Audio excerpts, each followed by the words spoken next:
Out of the many different reasons to be speaking Dustin Poirier's name this month, one of the main talking points that has emerged has come from his flat-out refusal to be involved in a clash against the UFC's newest star, Michael Chandler. And yeah, on the surface, if you haven't given it thought, it might almost seem as though the Diamond is ducking him. Well, it really shouldn't, but I do know how some of the sports fans operate. But with that said, I wanted to take a look at Poirier's reasoning behind that decision. A decision that may see him willingly miss out on the fight for Khabib Nurmagomedov's soon-to-be-vacated crown. Michael Chandler well and truly delivered on a career's worth of hype when he finally set foot inside the UFC octagon for the UFC 257 co-main event. Dan Hooker as a debut test was certainly one designed to give us a real indication of where exactly the Bellator legend would slot in, as far as the overall landscape of this stacked 155-pound division is concerned. And while we could speak about Hooker's timidity in that fight and how he could well have left too much of himself inside the cage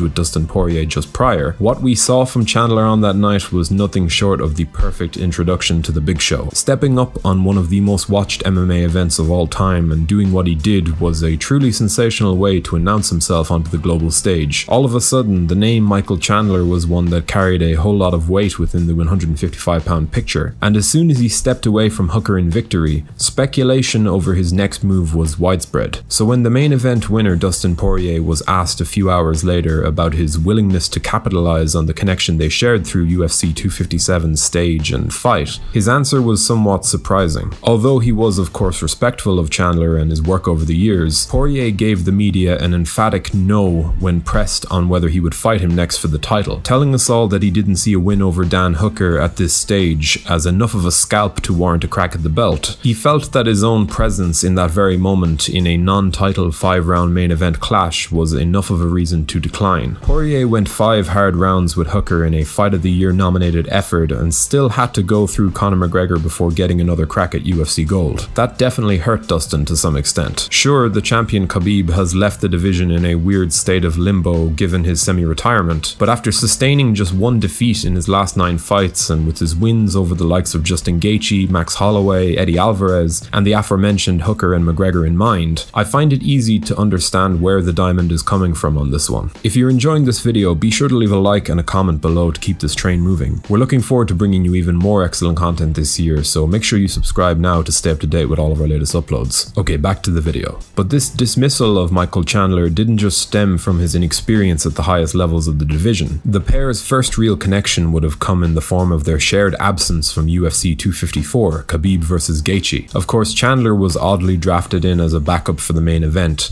paid a set rate after weighing in if either man was forced out. A lot of fighters were quite annoyed by this move, seeing it as an unfair slight at the already rostered fighters who could have filled the same gap. Chief among those were both Dustin Poirier and Tony Ferguson, who were originally slated to compete in the co-main event slot behind the lightweight title bout. Poirier couldn't come to terms with the UFC at this time, demanding more money of them than they were prepared to pay. Of course, we all know now and have known all along that the Diamond is worth every penny, but if you ask me, Chandler's position as the promotion's go-to in the case of a disaster probably rubbed Poirier up the wrong way. Fighters like Kevin Lee and Charles Oliveira were vocal in their opinion that this untested Bellator signing should have to prove himself before potentially getting a short-notice shot at the belt, and I think this likely set up the narrative that Poirier once again referred to post-fight at UFC 257. And to be fair to him, I think he's perfectly fair in his assessment of the situation. If the UFC were just and fair, it would be the two most deserving lightweight contenders who threw down for the title next. Khabib would step away and we would see Poirier joined by Charles Oliveira in ushering in a new era for one of the most interesting weight classes in the sport. Both men deserve it, and even with Chandler's victory in mind, he is without question still one win short of establishing himself in the top 5. Let him take on Justin Gaethje next. Both men are in and around the top of the division, and while Gaethje is the higher ranked of the two, I can't in good conscience put him in the title discussion before he re-enters the win column. Poirier spoke of his dwindling love for the game during his UFC 257 post-fight press conference, and by game I mean everything that the fight life encompasses, the fights themselves aside. And I can understand his frustration at being pegged as the next opponent for Chandler at this point. Dustin wants UFC gold desperately, that much is clear, and I can imagine that he doesn't see Michael Chandler as the type of title fight dance partner that would fit his own estimation of that belt's worth. Sure, he's open to fighting Conor McGregor for a 3rd time, but even the way he voiced that suggested that he understood what that fight would would be, a bout that stood apart from his pursuit of the title, an opportunity to earn more exposure and a hefty sum of cash to boot. So as things stand, Poirier seems to be taking his foot off of the gas to a certain extent, content to let Oliveira and Chandler fight for the title, seemingly at peace with the fact that nobody is doubting his claim to that GOAT belt anymore. Dustin deserves that respect, and as much as I'd like to see him step in there and fight for the title next, if he doesn't, then I believe his reasoning to be valid. After all, he has given of himself for both the promotion and the sport overall. And that will just about do it for this video, folks. What do you think about Dustin Poirier's stance on this matter? Do you think he should just ball up and take whatever fight is given to him if the belt is the prize? Or is he right to stick to his guns on this one? Do let us know in the comment section below. If you enjoyed this video, be sure to leave a like before subscribing to the channel to stay up to date with all of our latest uploads. And as always, thanks for watching.